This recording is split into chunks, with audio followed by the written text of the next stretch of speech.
Studio Siwan. Hello, के बोलता? पापा होता बेटा बचनी। अरे का भइल बारे? काहे रोता रे? अरे पापा हो। अरे बताई बे, का भइल बा? का भइल बा? बहरा न कमाए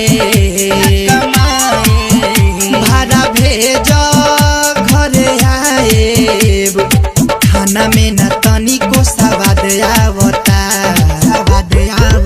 ए पापा मलिया के याद आवता पापा मलिया के याद आवता पापा मलिया के याद आवता पापा मलिया के याद आवता पापा मलिया के याद आवता बहरा न कमाए भाड़ा भेजो घरे आए खाना में न तनिको स्वाद आवता पापा मलिया के याद आवता पापा मलिया के याद आवता पापा मलिया के याद आवता पापा मलिया के याद आवता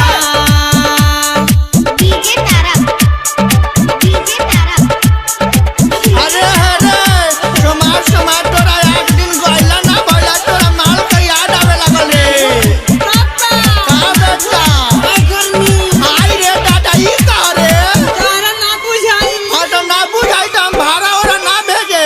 अब ना रहब एको दिन केहू ना घरे हम आईब कहब त गाँवही में भले लेबर में जाके कमाईब अब ना रहब एको दिन केहू ना घरे हम आईब कहब त गाँवही में भले लेबर में जाके कमाईब कहिले बानी हमहु प्यार कहिले बिया उहो प्यार काहे करत बाड़ हम पे इतना बड़ा अत्याचार नींद 4 बजे के बाद आवता ए पापा मलिया के याद आवता ए पापा मलिया के याद आवता पापा मलिया के याद आवता ए पापा मलिया के याद आवता पापा मलिया के याद आवता स्नेही रिकॉर्डिंग स्टूडियो सिवान।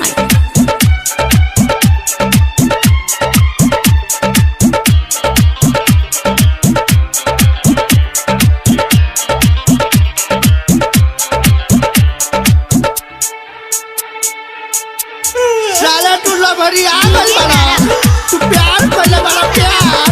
हम मामर वाला लोन उठा के तोरा के फोन किनानी अब भाड़ा देनी की बहारा जो। अरे बउआ आ गइल बाड़े, आवे मुआ गले। हम घरे आए भोला गिरी बाबा के चमनी पे ईटा पार के तार कर्जा सुधार अब तनी हमर तबीयत खराब बा। कृष्णा जय के लकिया रसाद गाँवही में घूमता रे नीरजा रोहित पटेल कहे झूठो के बहराते बाड़े कृष्णा जाए के लकिया रसाद गाँवही में घूमता रे नीरज सुबास यानी केस कहे झूठो के बहराते बाड़े 4 दिन से हमारो झरता पेट भैलस बुखार लागे होई ना भेंट अब जान करे बाबू तनियो सा तू लेट बसंते के फरियाद आवता ए पापा मलिया के याद आवता ए पापा मलिया के याद आवता पापा मलिया के याद आवता।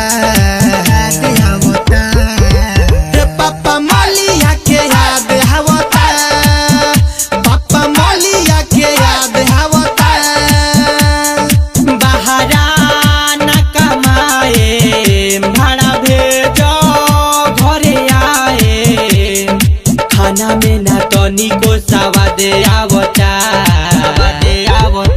पापा मलिया के याद आवता पापा मलिया के याद आवता पापा मलिया के याद आवता